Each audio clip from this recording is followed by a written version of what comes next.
I think it starts with this.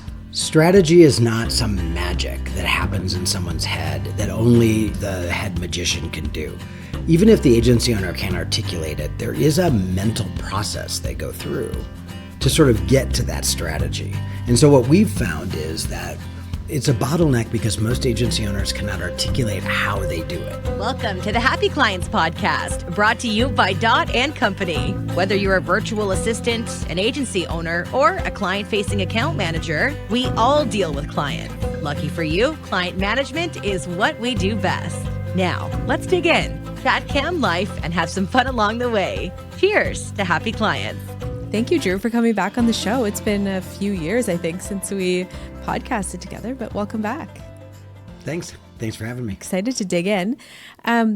Let's just kind of start here. Overall, for 2026, what are some of those trends that you're seeing in the agency space? What are agencies talking about? Where are they going? In the States, anyway, agencies are talking about the sort of the economic uncertainty that seems like the U.S. is kind of wrapped in between tariff talk and recessions and, shifts economically. So that's always on everybody's mind. Obviously, AI, everybody's talking about AI. And agencies are really trying to figure out how to leverage it to run their business better. So that's a big shift. So, when everyone started buzzing about AI a few years ago, it was very quickly, it can write blog posts. And we're sort of past that. And now I think we're really seeing agencies thinking about it as an efficiency tool.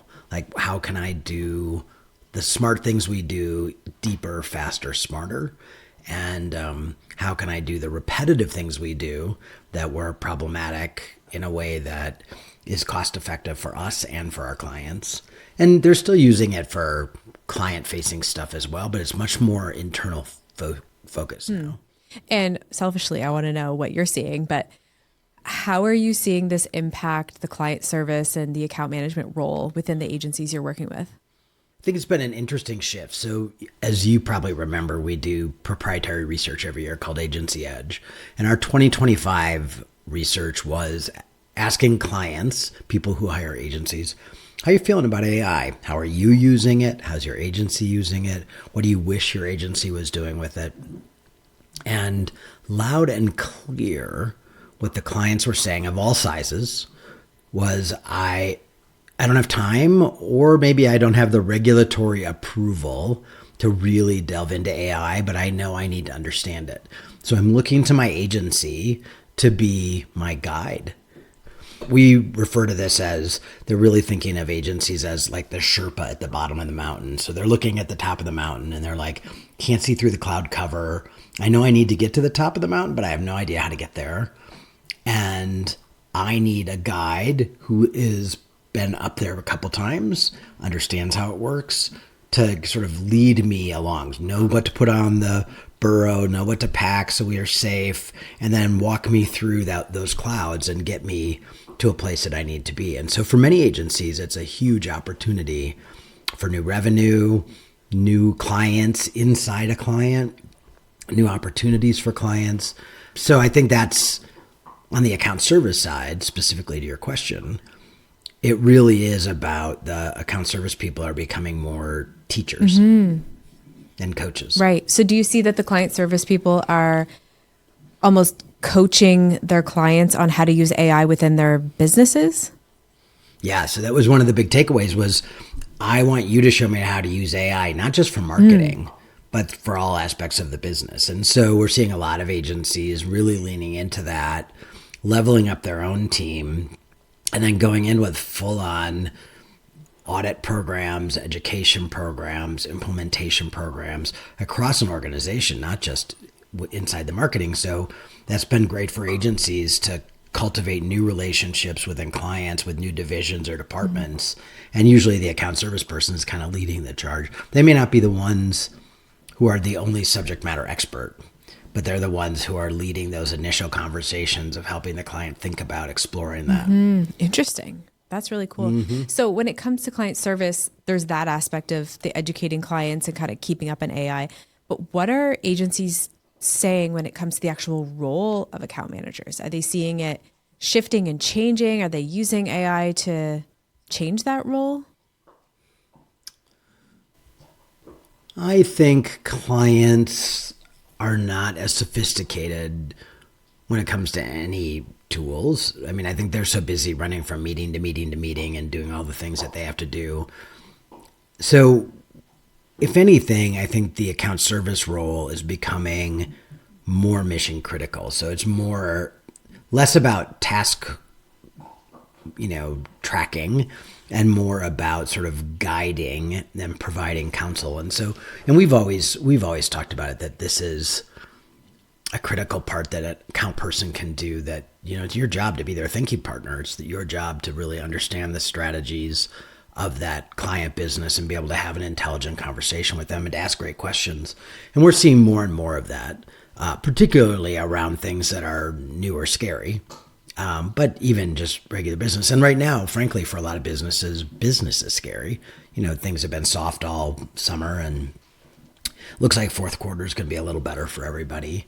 But I think account service people become almost the confidant of the client, sort of that thinking partner. And, a lot of clients have downsized internally too. So some of those internal strategy partners or thinking partners have gone away. So even more so, the account people have to serve that role. Mm-hmm. Yeah. So when we're talking about scaling agencies this year, a big part, of course, is making things more efficient and optimizing how we're doing things. But what are you seeing when it comes to the conversations that maybe agency owners are having when it comes to scaling, and what's getting in their way? Obviously, there's the economic uncertainty, but what's stopping these agencies from being able to scale? It's interesting, actually, because agencies have sort of redefined scaling. So used to be everybody lived in a brick and mortar building and everybody worked 8 to 5 Monday through Friday, and everybody was full time and everybody was under one roof, and that was the way it was. And, even before COVID, we started to see that shift where agencies were blending contractors and employees. And that continues to deepen today. There are very, very few agencies that don't have some sort of contractor relationship in some aspect of their business. But the other things we're seeing is two things. One, probably around COVID, the whole idea of hiring offshore talent, virtual VAs and things like that was sort of a thing. And it didn't really matter where in the world they were. But now what's evolved to is a lot of agencies are hiring offshore full-time employees. So, and really highly skilled employees, front-end developers, SEO experts. So now most agencies are a mix of full-time country of origin based employees, part-time country of origin based employees, because for a lot of agencies, they had some specialists on the team that they just couldn't keep busy full time. And so they would go to those people and say, okay, look, we have 3 choices. I can lay you off because I can't afford to keep you full time. You can cut down to 3 days a week and I'll cut your salary and benefits appropriately, but you'll still be an employee. Or you can hang up a shingle and I'll be your first customer and you become a contractor to the agency and I buy X number of hours a month from you. So that's been a whole new shift. And then now we've got this full-time offshore employee who you've got them 40 hours a week, just like any employee. They just happen to live in the Ukraine or South Africa or, Ecuador or wherever they happen to be. So the whole scaling model has shifted pretty dramatically as agency owners think more broadly about how to staff. Interesting. I even found that when I started my business, which was almost 7 years ago, even that conversation 7 years ago, people were saying, but I need this person to be full time. I don't know how I'm going to, Right. have somebody fractional or things like that. And then now it's the whole team Normal. isn't even there and they're all fractional and they're all, it might be like a couple people in the US or Canada and then the rest are kind of all over the world. Yeah, it's an interesting mix. So, there are still some agencies where the majority of the employees are in the country of origin and they work full time. No doubt about it. And we still have a fair amount of agencies that are brick and mortar. They go into an office every day. But it's certainly not. Here's the difference. It used to be that if you were structured the way we're describing it, agencies worried that they had to hide it from the clients. That clients would think that they weren't legitimate agencies if they didn't have an office and everyone wasn't full-time and all of that. And now it's so normal that agencies have much more flexibility about how they build their team. And as the work we do gets more sophisticated and you need different skill sets, you can't possibly keep all those people busy 40 hours a week. And so this new blend of full-time and part-time, employee and contractor, country of origin, offshore, like all of those factors allow an agency to build a much more sophisticated, targeted team that actually helps them solve their clients' problems faster and better. I love that. So true. And what are you seeing in terms of service models? Because for us, I know over the years, we've seen a big shift from extreme specialties. We used to get agencies that only did e-com, Facebook ads for this one type of client. And now we're seeing just a lot more general agencies. What are you seeing? That's interesting. We see the financials. So AMI is a membership-based organization, and the inner circle of members, 250 agencies or so, we see their financials every 6 months, if not more often. The generalists are dying. They're single-digit profitability. They cannot find clients. They're being commoditized by price. It is the specialists that are able to command a better price. But it's more specialty around the subject matter expertise of the industry I serve, of the clients that I serve, than it is the deliverable. So for some agencies, they sort of crisscross, right? It's we work with companies who produce pharma products for women over 50. So that's my industry expertise. And boy, I understand how to talk to women over 50 about their healthcare needs better than anybody else. And we specialize in PR and digital ads or whatever the mix is. So we're seeing a lot of that sort of, I understand both the X and Y quadrant have to be specialized, but more specialty around who the clients are than the deliverables. Because today, when you think about how sophisticated marketing has gotten and everything that clients need, agencies sort of naturally want to be as much of that to their clients as they can be. So even if they don't do it in-house, they may have a series of tightly aligned partnerships or other things where they can put together a team of experts. So we don't do SEO, but we have an SEO partner. We don't do paid media, but we have a paid media partner, whatever the skill set is, so that they can take care of the client's needs. So whoever controls the strategy of the client, the marketing plan, if you will, really is the one at the C-suite table with the client, and everybody else is treated like a vendor. So agencies are scrambling to be invited to that table, to be the one who is the most strategic, the most plugged into the client's business and the client's KPIs, and then are very much saying, we'll figure out how to do this stuff. Don't worry about the stuff, but let's make sure that we're on target in terms of strategy, messaging, audience, all those sort of things. And then we'll help you assemble the team, and we'll oversee the team for you of whoever's doing the work. Interesting. So I'm curious, because my team and I talk about this all the time. When it comes to that strategy, so sitting at the table and being that expert, speaking strategy, do you generally see that being the agency owner still in that seat? Kind of depends on where you're plugging in at the client level. So for smaller clients who are run by a founder or privately held, a lot of times it is the owner or somebody pretty senior, right? But if you're talking about a company that's got hundreds of employees and you're talking to, a brand manager who's, 35 years old and responsible for a subset of the company's marketing output, then no, it doesn't have to be. Then it has to be somebody with some gravitas. It has to be somebody who has the ability to ask great questions and be a good thinking partner, but it doesn't have to be the owner. So it kind of depends on where you plug in at the client level, who you have to bring to the party. Yeah.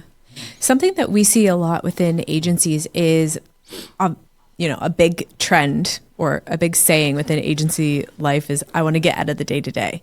And that's the goal, right, for most agency owners. But there's generally this bottleneck when it comes to strategy. It's who's going to do the strategy for the client. And oftentimes that lives with that agency owner for a long time because they are known as the experts in that field, whatever that may be. What are you seeing for those agency owners who desperately want to get out of the day-to-day and they need to find that strategist? How are they finding that person? Or are they? I think it starts with this. Strategy is not some magic that happens in someone's head that only, the head magician can do. Even if the agency owner can't articulate it, there is a mental process they go through to sort of get to that strategy. And so what we've found is that it's a bottleneck because most agency owners cannot articulate how they do it. So they can't teach it. So we actually have developed with some strategic partners a methodology that we teach in workshops. So you can have your whole leadership team be really skilled at doing strategy, and actually that anybody can do it if they follow the methodology. So I think part of it is that it's about having an agency way of getting to good strategy. So it's not just like sitting around thinking because something's happening in that owner's brain. They just can't talk about, well, first I do this and then I ask myself that. Like they can't map out the process. But once you map out the process, you can teach it and you can codify it inside your organization. And what's really cool is then you can start sort of watering down that process, and you can do it for existing clients, or you can do it when you go to renew clients. It's not just the new business, but now it's something that you can offer at a deeper level to everybody, because now you have you have the recipe. And so now anybody can make the cookies. It's not just that only grandma knows the secret recipe, right? Now everybody knows the recipe. So I think it's partially that. I also think a little bit of it, frankly, is ego. It feels good to be the smartest person in the room and to be able to come up with a strategy that everyone else is like, oh my gosh, that was brilliant.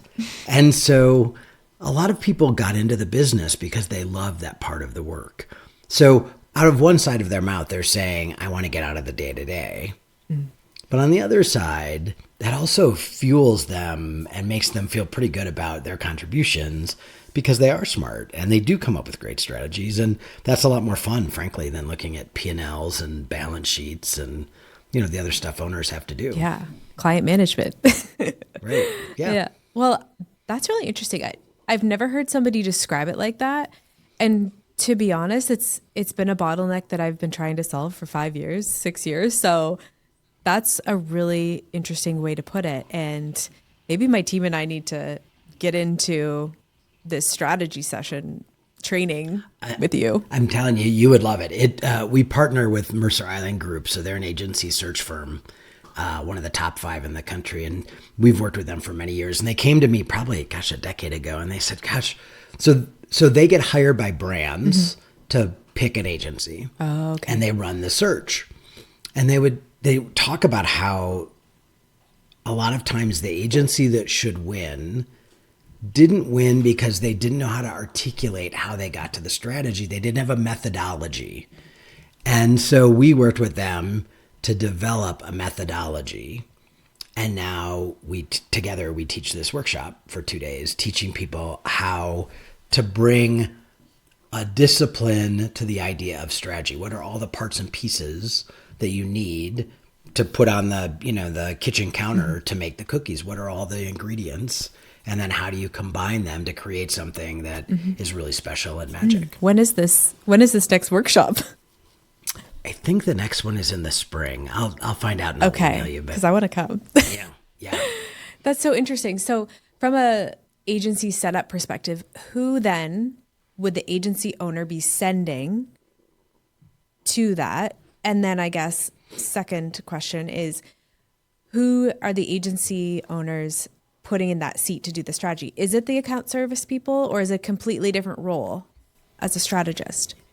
Yeah, no, it's typically going to be like a director of accounts. So if you don't have a salesperson, somebody who's driving sales in your agency, which most agencies do not, it's probably going to be your director of account service. but you probably are going to include maybe the creative director or the digital director. So you're going to have some, and then whoever's going to own the account. That's one of the mistakes, and I'm sure you see this too. When the client gives us a problem and the agency owner goes behind the curtain and comes out with the magic answer, and then we hand it to the account people to execute, they don't know how to connect the dots because they weren't part of the process. Mm-hmm. So normally you'd send a couple people to the workshop, and then you would bring it back, and then you would teach your entire account service team how to do it. Because again, you can use this for client renewals, big projects. Mm-hmm. So it doesn't have to just be for new business or the annual plan. It can be for smaller things too. You would just scale it down a little bit. Mm. That's really interesting. I think, yeah, that's been honestly the biggest bottleneck that we've seen within agencies, and allowing them to scale and grow is getting that strategy component figured out. So yeah, that's brilliant. I love that idea. So in terms of client service, what are you seeing in terms of the skills that are really going to be essential as we're going into 2026, 2027? What are you looking for in that seat, and what's super important? In some ways, I don't know that it's changed. I just think it gets harder as things get more sophisticated. But I do think it is. I think a lot of account people mistake their job to be about making the client happy, as opposed to helping the client be successful. And so when you understand what the client's going to be held accountable for, what are the KPIs that are going to determine if they get to keep their job, if they get a raise, if they get a bonus, if they get a promotion, what is their boss going to be asking them to report on once a quarter, and how do they merchandise their success? What does success look like from their boss's perspective about their job? And then our job is to help them get the raise or the promotion. Mm-hmm. And so typically what that means is that we have to really understand the business of our client's business. And we have to remember that we have a perspective that they cannot have. They cannot have that outsider's perspective. They're inside the bottle, cannot accurately read the label. Our job is to be that almost insider who has just enough perspective that we can still see that label, and we can ask questions, and we can suggest things, and we can go down paths that would never occur to them to do because they're just too quagmired in it. And so I think that's a big part of it. Is I think our job is to always be thinking a little differently, a little bigger, and being brave enough to ask questions and make suggestions that might sound a little bit crazy or a little bit like there's no way they're going to do that. But sometimes in that there's a kernel of something that you can kind of peel back, and that's what helps our clients get noticed and accomplish their goals. And ultimately, that's our job. Mm-hmm. Yeah. I love that you made that distinction between making clients happy and actually making sure they're successful. Because I think most people miss that mark. Yes, you can send them gifts, you can make them happy. That's a part of it. But sure, no doubt, creating relationship is part of it. Of course. However, if you don't understand what's important to that client, you're never going to get anywhere. You know, like if there's no partnership feel between you and that end client, it's not going to last. Well, think of it this way. If you went to see your doctor and she was really awesome and friendly and asked about the kids, and you have this deep, meaningful conversation, and you felt like you had just had coffee with your best friend, great. But if she doesn't diagnose what's going on with you and help you make it go away or get better or get you stronger, she's not actually doing her job. Mm-hmm.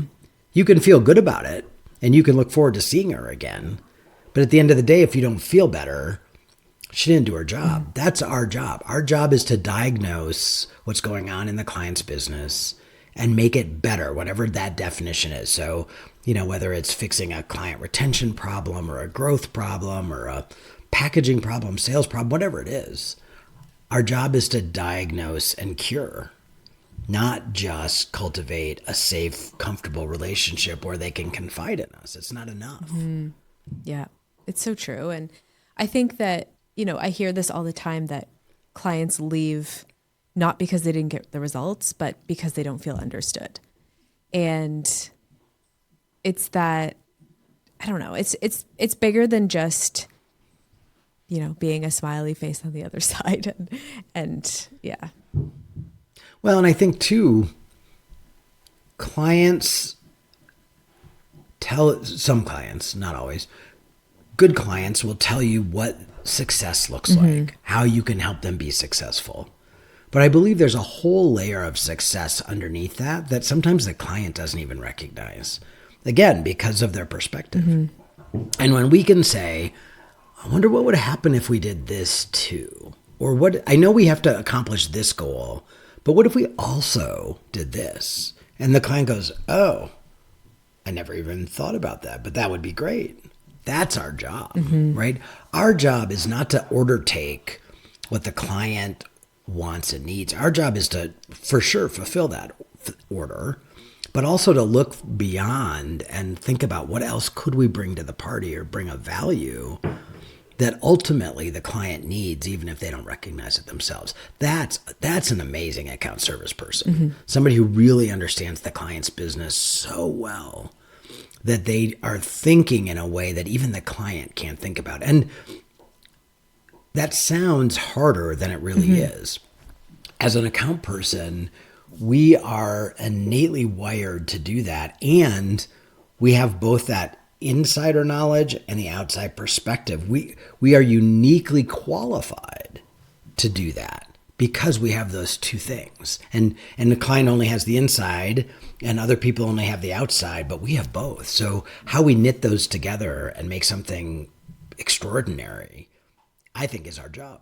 No, yeah, you're right. I love the way that you kind of put that together. And I think that as we're getting into the 2026 and 2027 and AI is making our job that much more efficient, I'm always encouraging my team, okay, that's great that you are saving all this time on all the admin and the back end. Use that time to make a better impact with your clients and to have deeper connections.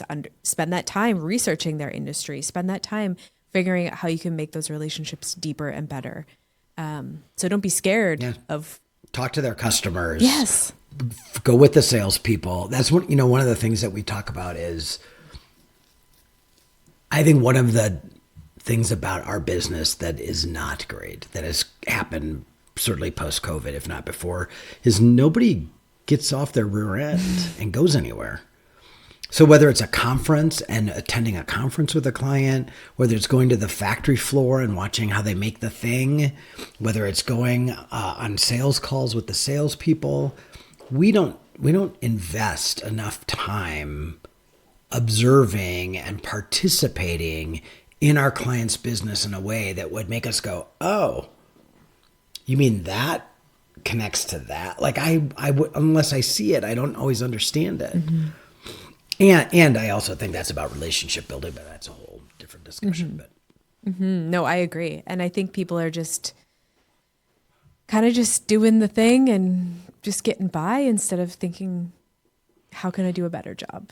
And I think that's across the board. I think we've become a series of box checkers, like just do the tasks. And sometimes we don't think about what the tasks mean or the value we could bring to the tasks. Yeah, I agree. So I'd love to get your perspective on what agency owners are saying when it comes to succession planning. And this is a big topic that I hear a lot about, but I don't know if agency owners are thinking about succession planning the way that you probably would coach somebody. So yeah, we spend a lot of our time in it. We're doing a lot of work in the M&A space. And so part of it is we teach a one-day virtual class called How to Sell Your Agency Without Regrets. And what we talk about is if you don't have a game plan at 10 years, then you're eliminating some choices. If you don't have a game plan in 5 years, you're eliminating more choices. And if you wait until you're ready to go, which is, maybe the 2-year mark, you don't have a lot of choices. And at 10 years, do you know how you're going to exit? Absolutely not. But you can know that there are 4 or 5 ways, and you want to make sure you clear the path that all 4 of the 5 of those ways remain viable, and that you do the things that you can to strengthen the agency to make those paths more attractive to a buyer, whether that's someone internally or externally. So most agency owners do not invest the time that they should early enough thinking about, do I want to run the business in a way that I just extract all of the value out of the business, and when I'm ready to be done, I just close it up? Like, I've made my $5 million over the course of owning it, so I don't care that I sell it or not. Or is it really important to me because my son or daughter is in the business that I pass it on to them? Or do I have a key employee who's been with me for a decade that I think would be a great next generation owner of this business? Or do I think I'm big enough or attractive enough that an outside buyer might want me for a plethora of reasons? And we could talk about this topic for hours. But in general, they don't take the time to consider the possibilities and then put together a plan to keep those paths as viable as possible. And so through lack of planning and ignorance, sometimes they wipe out a plan, a path. That's no longer an option for me. Because of the way I've made business decisions over the last 5 years, no outside buyer is ever going to be interested in this business. So what's an example of that, of somebody completely wiping out one of those areas? A great example would be you have a gorilla client who's, 40% plus of your AGI, and you're their account service person.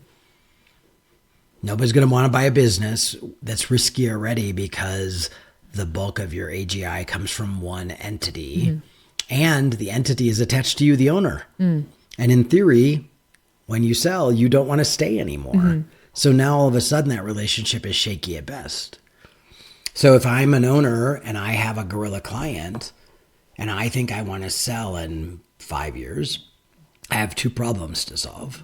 Number one, I need to get other clients that have AGI that diminishes the influence of that one client on my AGI equation.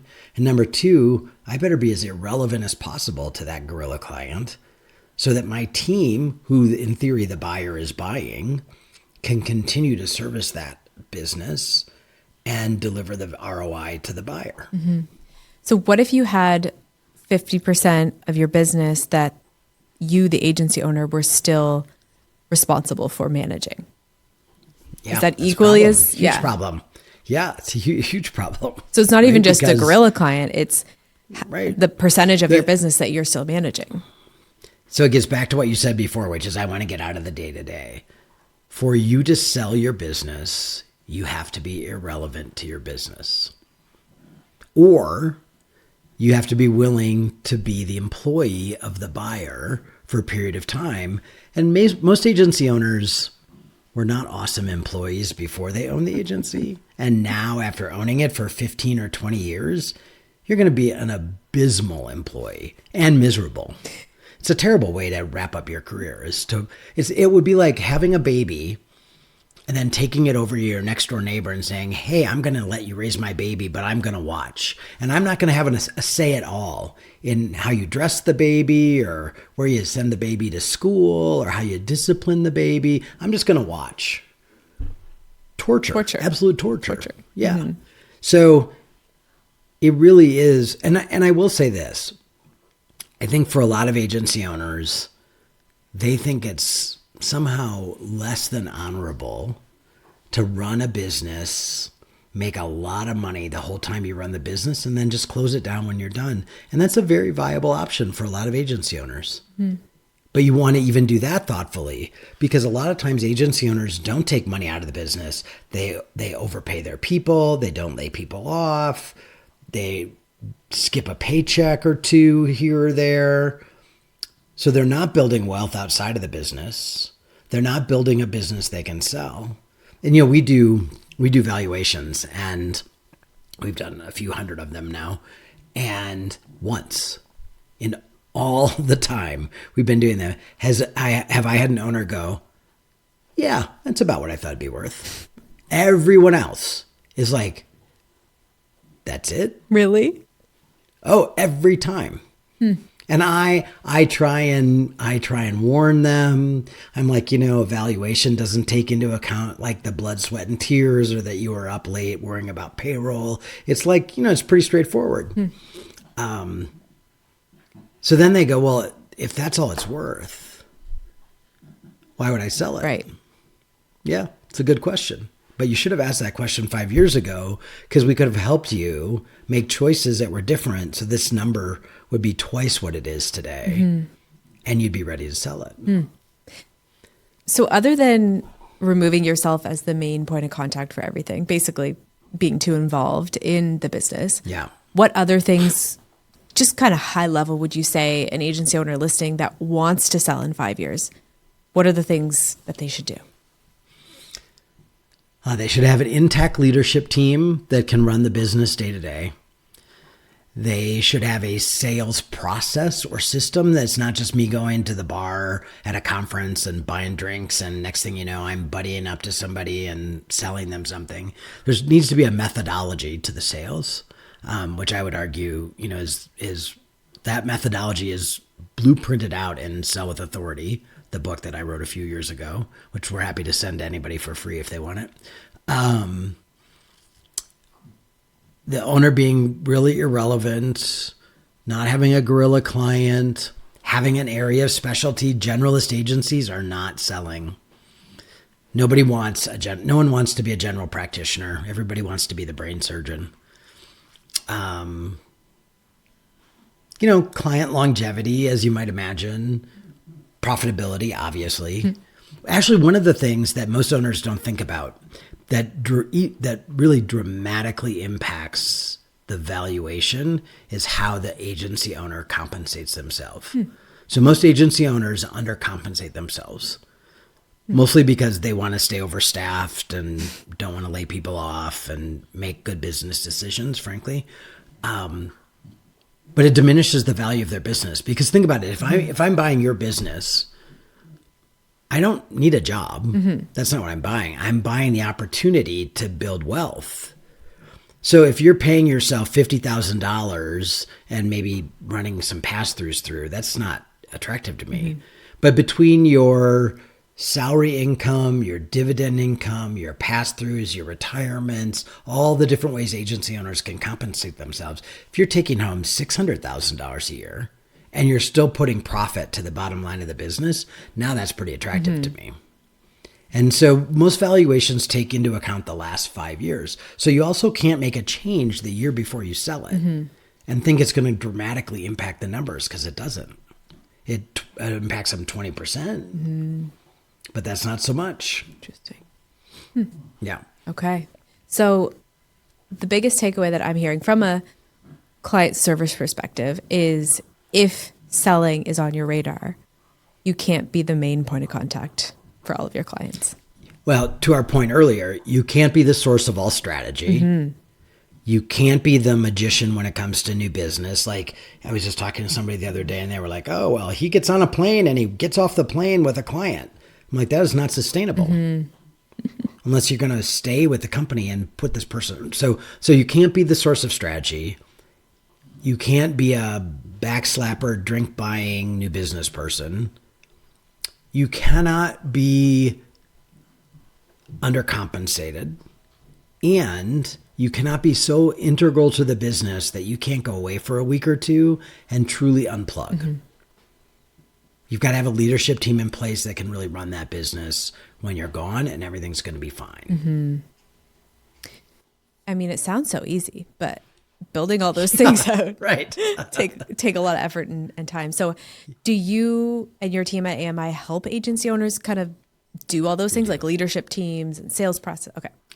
We do. Yeah. Okay. Yeah. That's how we spend all of our time, really, is helping agencies build stronger more stable agencies that can survive without them. Survive without them. I love that. Yeah. And it's doable. I mean, even for me, It is doable. I just took, 7 months off and everything Right. ran. And that is because all of those things that you just said, all of those Right. elements that make a business. And it's doable.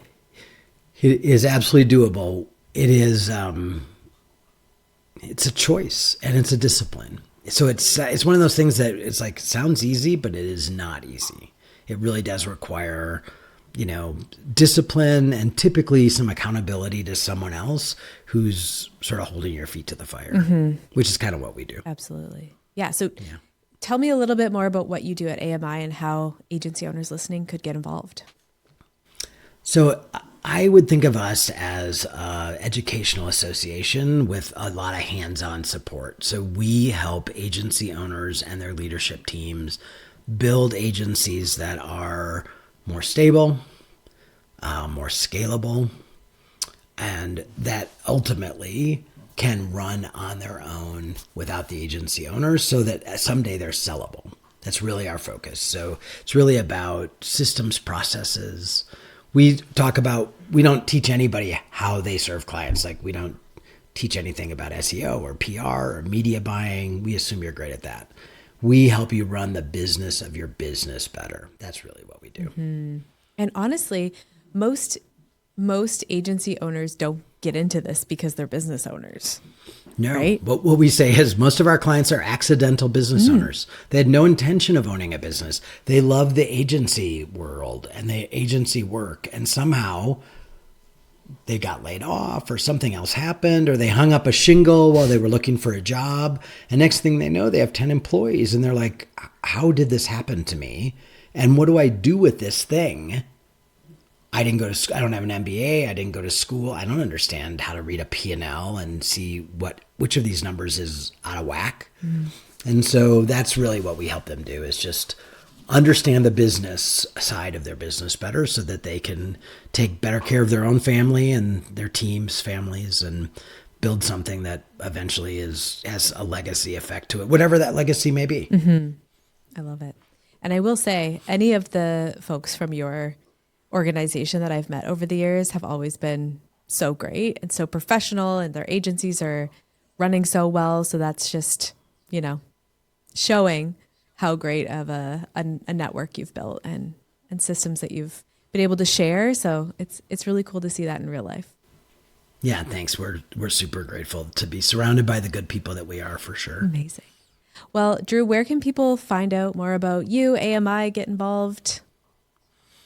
So the easiest way is just to go to agencymanagementinstitute.com and you'll find everything there from the free webinars we do. You can learn about the workshops like we talked about. We do a conference every year where we bring 400 agency owners and leaders together every May to learn together.